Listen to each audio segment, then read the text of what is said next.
নমস্কার। বাংলা গল্পঘরের সমস্ত শ্রোতা বন্ধুদের স্বাগত জানিয়ে আজকের গল্প পাঠ শুরু করতে চলেছি। আজ আপনাদের যে গল্পটি পাঠ করে শোনাতে চলেছি আশা করি খুব ভালো লাগবে। তাহলে প্রথম থেকে শেষ পর্যন্ত শুনতে থাকুন। শুরু করছি আজকের গল্প পাঠ। গজেন্দ্র কুমার মিত্রের লেখা দুটি নারী। সেদিন কিছুতেই পড়ায় মন বসিতেছিল না। চারিপাশে বইয়ের আলমারিগুলির পানে চাহিতেও বিরক্তিবোধ হইতেছিল। কিন্তু আমার সুদীর্ঘ জীবনের মধ্যে এরূপ অভিজ্ঞতা এই প্রথম। এতকাল তো ইহারই মধ্যে কাটিল। 16 বৎসর বয়সে এন্ট্রান্স পরীক্ষায় শীর্ষস্থান অধিকার করিয়া বাবার কাছ হইতে 100 টাকা পুরস্কার পাইয়া মনের মতো কয়খানি বই কিনিয়া আলমারি সাজায়। তাহার পর হইতে এই 44 বৎসরে একে একে এই বইয়ের পাহাড় জমিয়া উঠিয়াছে। কখনো অন্য কোনো ব্যসনে অর্থ ব্যয় করিয়াছি বলিয়া মনে পড়ে না। এত বড় বাড়িতে এই একখানি মাত্র ঘরেই আমার জীবনের বেশি সময় কাটিয়াছে।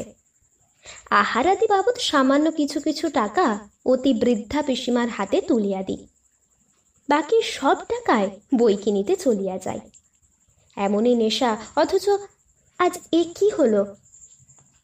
বাবা আশা করিয়াছিলেন যে আমি তাহারই পদাঙ্ক অনুসরণ করিয়া উকিল হইব, কিন্তু ওকালতি আমার ধাতে সহিবে না তা বুঝিয়া ও চেষ্টা আমি একেবারেই করি নাই। শেষে বাবার তাড়নায় একটা কলেজে অধ্যাপনার কাজ জুটাইয়া লইয়াছিলাম, কিন্তু বাবা মারা যাওয়ার সঙ্গে সঙ্গে তাহা ছাড়িয়া দিয়াছি। কোনো কিছু কাজ করিবার পক্ষে যতটা অধ্যাবসায় বা পরিশ্রম শক্তি প্রয়োজন তাহা আমার মোটেই ছিল না। আমার স্বভাব অত্যন্ত অলস। মাকে জ্ঞান তো দেখি নাই। মানুষ করিয়াছিলেন পিসিমা, বাবার ছোট বোন। সেই হইতে তিনি আমার একমাত্র বা অদ্বিতীয় অভিভাবক রূপে আজও বিরাজ করিতেছেন। বাড়িতে লোকের মধ্যে তিনি একজন ঝি ও একজন রাঁধুনি। বাবা যা টাকা রাখিয়া গিয়াছিলেন তাহা খুব প্রচুর না হইলেও পর্যাপ্ত বটে। সবগুলি একত্র করিয়া উহার মধ্য হইতে 60 টাকা পিসিমার হাতে তুলিয়া দিতাম। তাহাতে দাসী চাকরে চলিয়া যাইত। বাকি টাকাটা লইয়া আমি যথেচ্ছাচার করিতাম। অবশ্য আমার যথেচ্ছাচার বাংলাদেশের পুস্তক বিক্রেতাদের উৎসাহ বর্ধনের মধ্যে সীমাবদ্ধ ছিল। এই লাইব্রেরি ঘরটাই আমার কোটর। ইহার বাইরে যে পৃথিবী, তাহাকে আমি যথাসাধ্য চিরকাল বর্জন করিয়া আসিয়াছি। দক্ষিণের জানালা দিয়া বিশ্ববিদ্যালয়ের খানিকটা ও গোলদিঘির একাংশ দেখা যাইত। কখনো কখনো চোখ শ্রান্ত হইলে দৃষ্টি ফিরিয়া আসে পুস্তকের পাতায়। আজ সুদীর্ঘ অবসরের পর মন আমার এত চঞ্চল হইল কেন? কবেকার পুরনো কথা ঝাপসা স্মৃতির মধ্য দিয়া মনের মধ্যে যেন স্পষ্ট হইয়া উঠিতে চায়, কিন্তু কেন? আজ তার প্রয়োজন কি? প্রয়োজন কি জানি না, তবে আজ যে আর কিছুই ভালো লাগিতেছে না এটা ঠিক। ক্লান্ত জীবনটা যেন বৃথা নষ্ট হইয়া গিয়াছে। আরও যেন কত কি। মৃত্যু তো শিওরে। এতদিন পৃথিবীতে আসিয়া কি করিলাম? মানুষের জীবন যে সমস্ত ফুলে ফুলে সার্থক ওঠে, তাহার কিছুই তো আমার অদৃষ্টে জুটিল না। সারা জীবনটা একেবারে ব্যর্থ হইয়া গিয়াছে। জ্ঞানচর্চায় জীবন সার্থক হইয়া ওঠে, এ কথা যাহারা বলে তাহারা মূর্খ নয়, মিথ্যা কথা বলে। একেবারেই নিরর্থক এই শুষ্ক পুস্তকের বোঝা বহিয়া যাওয়া। আজ সেদিনের কথা বারবার মনে পড়িতেছে। যখন মনে পড়িতেছে, দিন রাত্রি পুত্র কন্যা গৃহস্থালীর তখন স্বপ্ন দেখিতাম। তখন স্বপ্নেও কোনোদিন ভাবি নাই যে শুষ্ক শীর্ণ দেহ লইয়া শুষ্ক শীর্ণ কাগজের স্তূপের মধ্য দিয়ে দিন কাটাইতে হইবে। জীবনে দুটি মাত্র নারীর সংস্পর্শে আসিয়াছিলাম। আজ তাহাদের কথা বারবার মনের মধ্যে জাগিতেছে কেন? এই অর্ধ অন্ধকার জীর্ণ পুস্তক রাশি পরিপূর্ণ ঘরের মধ্যে যেমনই ইহার একটিমাত্র জানালা দিয়া সহসা দক্ষিণী বাতাস বহুদূরের বেলফুলের গন্ধ বুকে করিয়া গোলমাল বাঁধায়, তেমনি আজ আমার কঠিন শুষ্ক অন্ধকার বুকের মধ্যে কবেকার পুলক ব্যথা মিশ্রিত স্মৃতি প্রবেশ করিয়া গোলমাল বাঁধাইতেছে। একজন হলো রেখা, তখন আমার সবে 21 বছর বয়স। ভবিষ্যতের রঙিন স্বপ্নে মন দিন রাত্রি ভরপুর। আমার মামার একটি বন্ধুর সহিত আলাপ হইয়াছিল মামার বাড়িতে। তিনি স্নেহবশত নিমন্ত্রণ করিয়া বাড়িতে লইয়া যান। সেই হইতে তাহার বাড়ির মধ্যে আমি যাইতাম। রেখা তাহারই মেয়ে। রেখাকে আজও বেশ আমার মনে আছে। এক হাড়া চেহারা, রং উজ্জ্বল শ্যামবর্ণ, তাহারই উপর যেন একটা পাণ্ডুর আভা। মুখ চোখ নিতান্তই সাধারণ, তবে দৃষ্টিটি বড় শান্ত, বড় মিষ্টি ছিল। কিন্তু পূর্বেই বলিয়াছি যে আমার তখন 21 বছর। মানসিক কল্পনাকে হাটে মাঠে খুলিয়া বেড়াই। ভাবি বধূর তরুণ মুখখানির কল্পনাতেও শিরায় শিরায় তরল বহ্নি অনুভব করি। তাই রেখাকে দেখিবা মাত্র মনে হইল আমি ইহার প্রেমে পড়িয়াছি। আমার সমস্ত মন প্রাণ দিয়া ইহাকে ভালোবাসিয়াছি। আর মনে করিতে করিতে সত্য সত্যই ভালোবাসিয়া ফেলিলাম।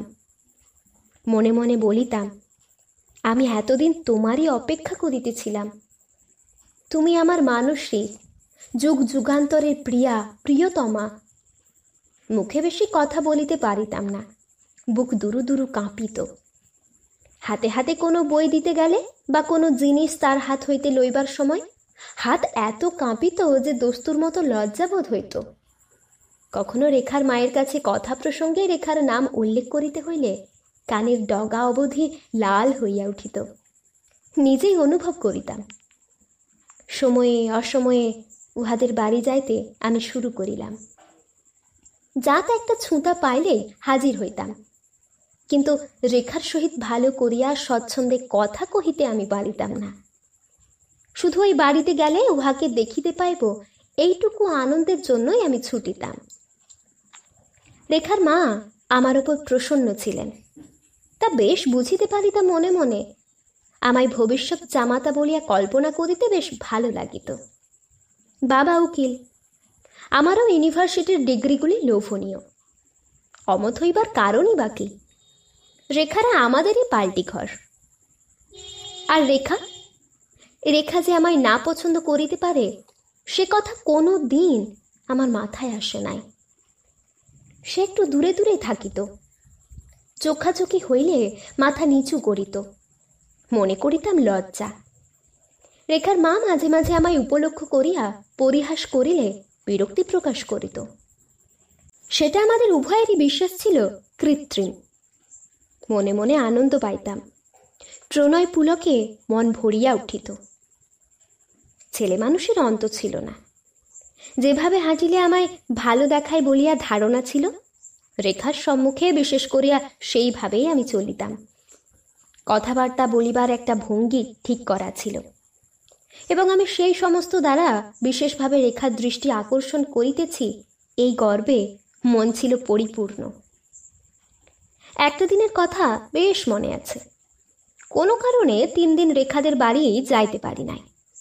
4 দিনের দিন উপস্থিত হইয়া নিচে মাসিমার সঙ্গে 2-3টি কথা কহিয়া রেখাকে একটা বই দিবার অছিলায় সোজা উপরে উঠিয়া গেলাম।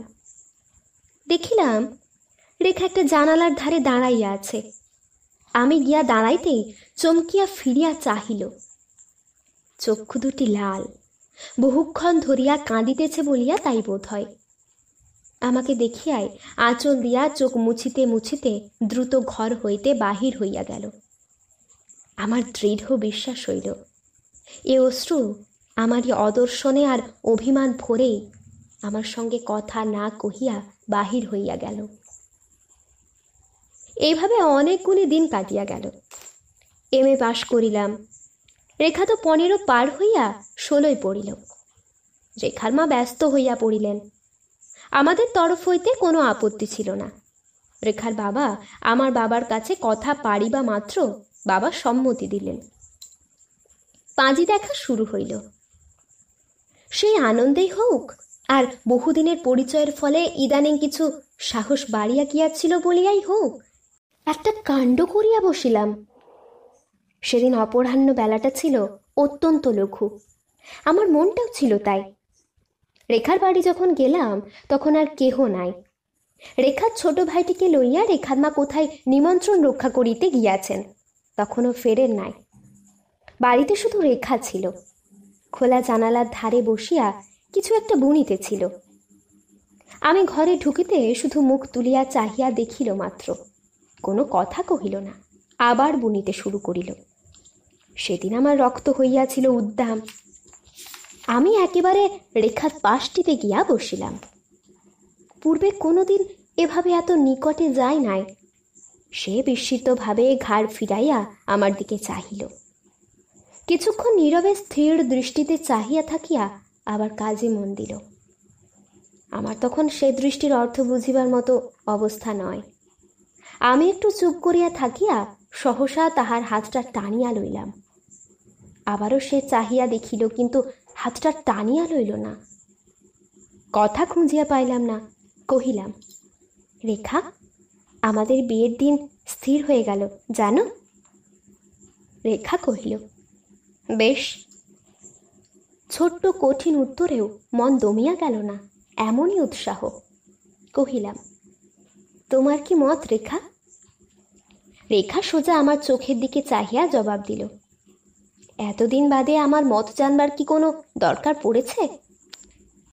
আমি আবেগের সহিত বলিলাম, না না রেখা, তোমার মত তো আমি জানি, এমনি জিজ্ঞাসা করলাম।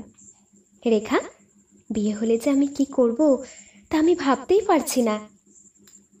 বলিতে বলিতে যাহা কখনো স্বপ্নেও করিতে পারিব বলিয়া মনে করি নাই, তাহাই করিয়া বসিলাম। সহসা রেখাকে সজোরে জড়াইয়া ধরিয়া তাহাকে চুম্বন করিলাম।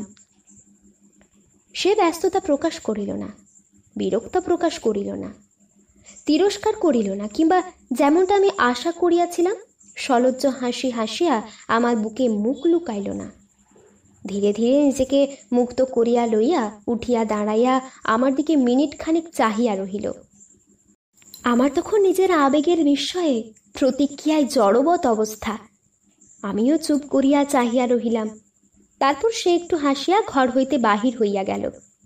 সে হাসি সলজ্জ মধুর হাসি নয়, কিন্তু কি যে তাহা বলিতে পারিব না। ইহার পরের কথা খুবই সংক্ষিপ্ত। সামনে আকাল বলিয়া 7 দিনের মধ্যে এই দিন স্থির হইল। এই কদিন আর উহাদের বাড়ি যায় নাই। আগের দিন গায়ে হলুদ হইয়া গেল। বিবাহের দিন শোনা গেল রেখা আত্মহত্যা করিয়াছে। ভোরের বেলা দধিমঙ্গলের জন্য ডাকিতে গিয়া দেখা গিয়াছে নিজের কাপড় গলায় দিয়া রেখা মরিয়াছে।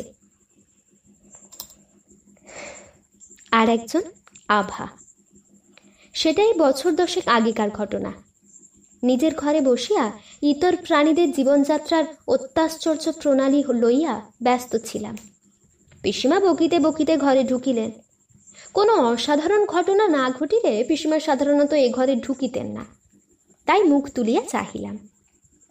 উৎসাহ পাইয়া পিসিমা বলিতে শুরু করিলেন, ঝাঁটা মার, ঝাঁটা মার, এ চুলোয় না এসে নিমতলায় গেল না কেন? এখনো বেঁচে থাকবার সাধ, ঝাঁটা মার। তখন ব্যাপারটা কি জিজ্ঞাসা করাতে পিসিমা যাহা বলিলেন তাহা সংক্ষেপে এই দাঁড়ায়। আমাদের বাড়ির ঠিক পিছনে একটা খোলার বস্তি আছে। তাহারই মধ্যে একখানা ঘরে ঘোষালরা থাকে। নরেন ঘোষাল আর তার স্ত্রী। ঘোষাল মুচিপাড়ায় পুরোহিতের কাজ করে। কাল রাত্রে ঘোষাল এক যজমানের পুত্রের বিবাহ উপলক্ষে সস্ত্রীক দ্বারে চাবি দিয়া চলিয়া গিয়াছিল। আজ সকালে আসিয়া দেখে তাহার দাওয়ায় কোথা হইতে একটি মেয়ে ছেলে আসিয়া একটি মেয়ে প্রসব করিয়া পড়িয়া আছে। গোলমাল হট্টগোল করিয়া গালাগালি দিয়া যত রকমের সম্ভব তাহাকে তাড়াইবার চেষ্টা করা হইয়াছে, কিন্তু মেয়েটি উত্তরও দেয় না আর নড়েও না। এখন পুলিশে খবর দেওয়া ছাড়া আর উপায় নাই। তাই নরেন ঘোষাল আসিয়াছে আমার কাছে, ঠিক কিরকমটি কি করিতে হইবে তাহাই জানিতে। আমি অত্যন্ত বিস্মিত হইলাম।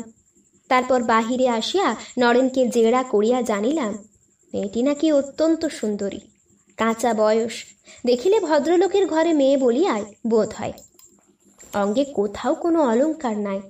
পরনের শাড়িখানা শতচ্ছিন্ন হইলেও এককালে তাহা দামি জিনিসই ছিল তা বোঝা যায়। আমি তাহাকে প্রশ্ন করিলাম, তোমাদের এর মধ্যে আর খালি ঘর নেই? নরেন কহিল, আমার পাশের ঘরটাই আছে বাবু। ভাড়া কত বলতে পারো? নরেন কহিল, পারি বই কি, 2 টাকা বাবু। পকেট হইতে একটি 10 টাকার নোট বাহির করিয়া দিয়া কহিলাম, একটা দাই ডেকে নিয়ে এসে ওদের নাইয়ে ধুইয়ে ওই ঘরে উঠিয়ে দাও। খাওয়া দাওয়ার একটা যা হয়ে ব্যবস্থা করো তুমি। নরেনের বিস্ময় লক্ষ্য করিয়া সে কথা কহিবার আগেই কহিলাম, ও অবস্থায় পুলিশ ডেকে ওকে সরাতে গেলে দুটোই মারা পড়বে। যাহার হোক, ভগবানের জীব তো, 2-1 দিন যাক, একটু সুস্থ হয়ে উঠলে ও আপনিই চলে যাবে।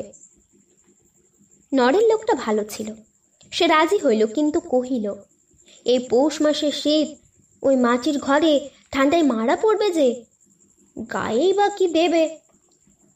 আমি আরও 2টি টাকা দিয়া কহিলাম, একটা ভালো দেখে তক্তপোষ কিনে নিয়ে এসো, আর গায়ে দেবার জন্য একটা কম্বল আমি পাঠিয়ে দিচ্ছি। নরেন চলিয়া গেল। আমি চাকরকে দিয়া একটা কম্বল শীঘ্রই পাঠাইয়া দিলাম। পিসিমা খানিকটা আপন মনেই বকিলেন।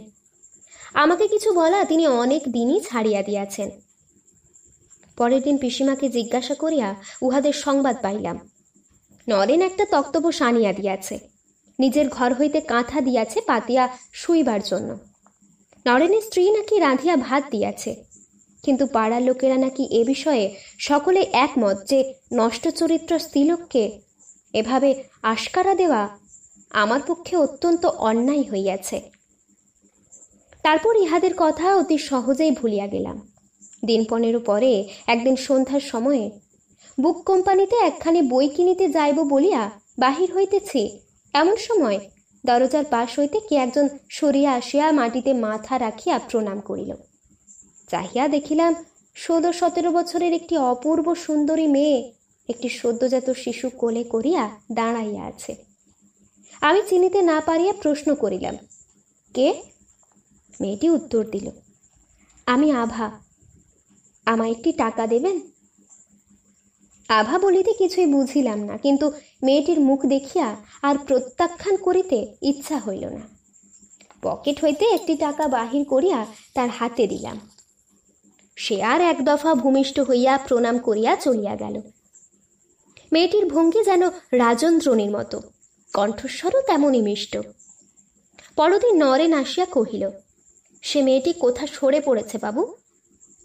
ভোরবেলা তত্ত্ব নিতে গিয়ে দেখি দোর খোলা, কেউ নেই, আর সব জিনিস রেখে গেছে, শুধু আমার দেওয়া কাপড়খানা পড়ে গেছে, আর আপনার কম্বলখানাও নেই।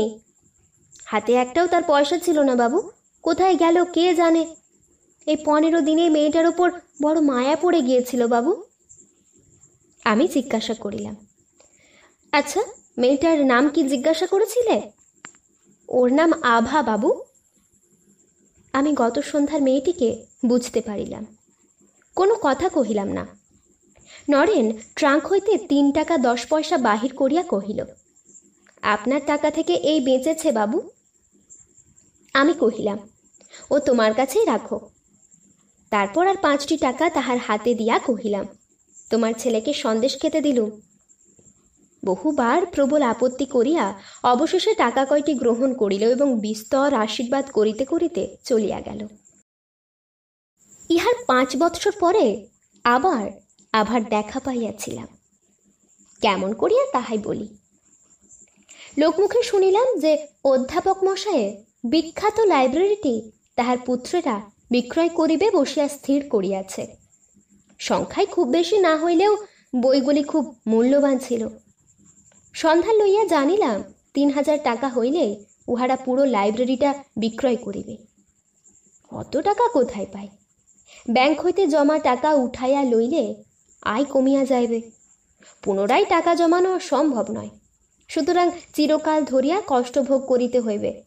বরং ঋণ গ্রহণ করিলে বর্তমান আয় হইতে ঋণ শোধ দেওয়া সম্ভব। ঋণ লইতে হইলে বাড়ি বাঁধা ছাড়া আর উপায় নেই। তাহাতেও রাজি ছিলাম, কিন্তু সেজন্য কাহার কাছে কোথায় কিভাবে যাইতে হয় কিছুই জানিতাম না। বাল্যবন্ধুর মধ্যে একজন ধনী জমিদার পুত্র ছিল। একসময় আমার যথেষ্ট ভক্ত অনুরক্ত ছিল।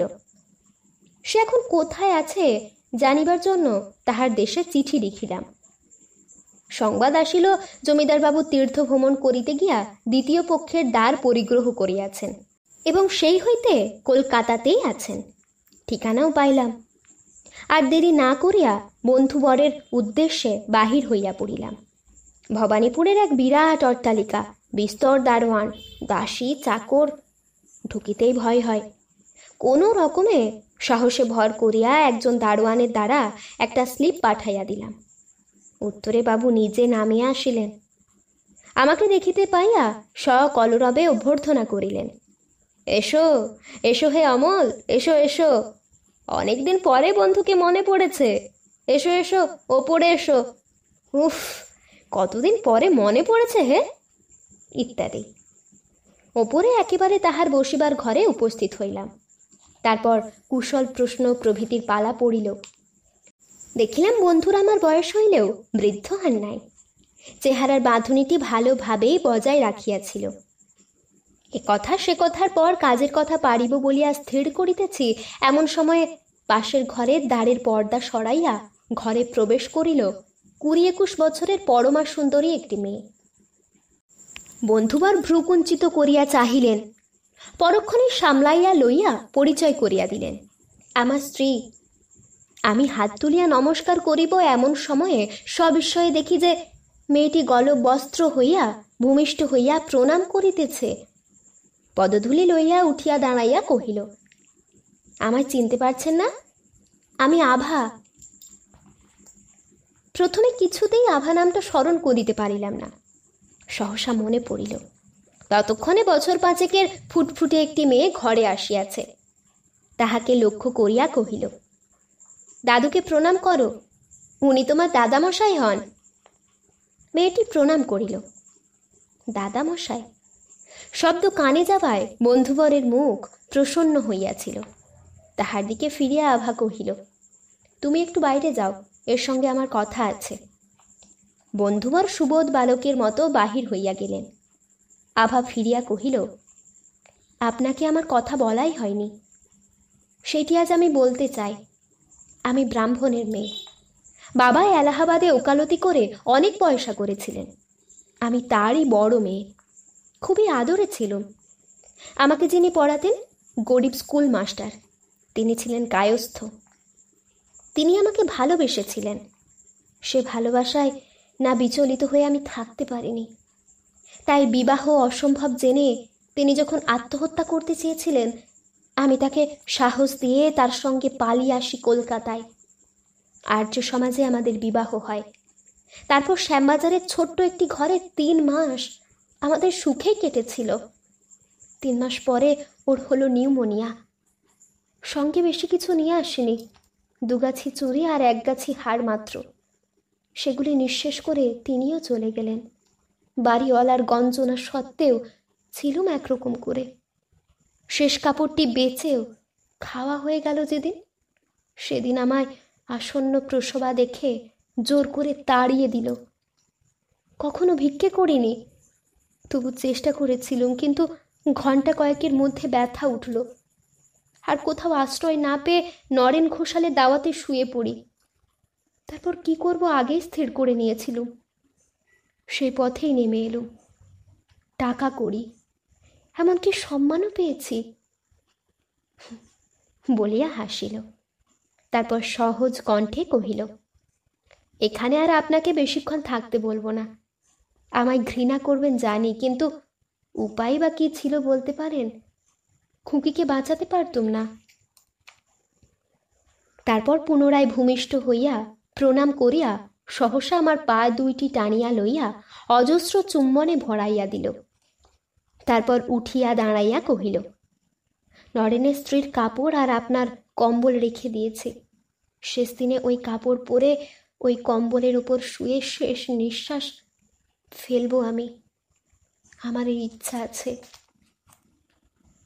পরক্ষণেই ঘরের বাহির হইয়া গেল। আমিও বন্ধুবরের সহিত সাক্ষাৎ না করিয়াই চলিয়া আসিতেছিলুম। বন্ধুবর কিন্তু মধ্যপথে ধরিয়া আমার কাছ হইতে কথা বাহির করিয়া লইলেন এবং জোর করিয়া একখানি 3000 টাকার চেক গছাইয়া দিলেন। কিন্তু পরদিন বইগুলো কিনিতে গিয়া শুনিলাম আগের দিনই কে 4000 টাকা দিয়া কিনিয়া লইয়াছেন। হতাশ হইয়া ফিরিলাম। মনটা ভারী খারাপ হইয়া গেল। বৈকালে বন্ধুকে যখন চেকখানা ফেরত দিতে গেলাম, বন্ধুও বিস্তর ক্ষোভ প্রকাশ করিলেন, কিন্তু তিনিও কিছু জানিতেন না। বাড়ি ফিরিয়া দেখিলাম আলমারি সমেত 3 আলমারি বই আমার বাড়ি আসিয়া পৌঁছিয়াছে, আর আসিয়াছে একখানি খামের মধ্যে নরেন ঘোষালের জন্য 1000 টাকা। ফেরত দেবার ধৃষ্টতা হইল না। নরেনকে ডাকিয়া যখন টাকা দিলাম, তাহারও চক্ষু ছলছল করিয়া আসিল। আভাকে তাহারা সত্যই ভালোবাসিয়াছিল। বছরখানেক পরে প্রকাণ্ড একটা মোটর গাড়ির মধ্যে বন্ধু বড় আভা উভয়কেই দেখিয়াছিলাম। বন্ধু আমাকে দেখিতে পায় নাই, কিন্তু আভা দেখিয়াছিল। আশা করিয়াছিলাম আভা নমস্কার করিবে, কিন্তু সে মুখ ফিরাইয়া লইল, যেন চিনিতেই পারিল না। ভাবিতে ভাবিতে কখন যে সন্ধ্যা হইয়া গিয়াছে তা লক্ষ্যই করি নাই। বই সামনে খোলা আছে, দৃষ্টি চলিয়া গিয়াছে জানালার স্বল্প পরিসরের মধ্য দিয়া শান্ত আকাশের দিকে। আলোর জন্য হাঁকডাক করিতে হইবে। বুড়া হইয়া পিসিমা 3 রাত হইয়াছে। আমার ঘরে আলো পাঠাইবার কথা তার মনে থাকে না, কিন্তু বইটা আজ শেষ করা প্রয়োজন। আলো আসিল, কিন্তু বইয়ে আজ কিছুতেই মন বসিতেছে না। এতক্ষণ শুনছিলেন গজেন্দ্র কুমার মিত্রের লেখা 2টি নারী এই গল্পটি। এই গল্পটি আপনাদের কেমন লাগলো তা আমাকে অবশ্যই কমেন্টের মাধ্যমে জানিয়ে দেবেন। যদি ভালো লাগে তাহলে লাইক এবং সাবস্ক্রাইব করে আমাদের পাশে অবশ্যই থাকবেন। আবার দেখা হবে পরের কোনো একটি গল্প নিয়ে। ততক্ষণ আপনারা ভালো থাকবেন, সুস্থ থাকবেন, সাবধানে থাকবেন। নমস্কার।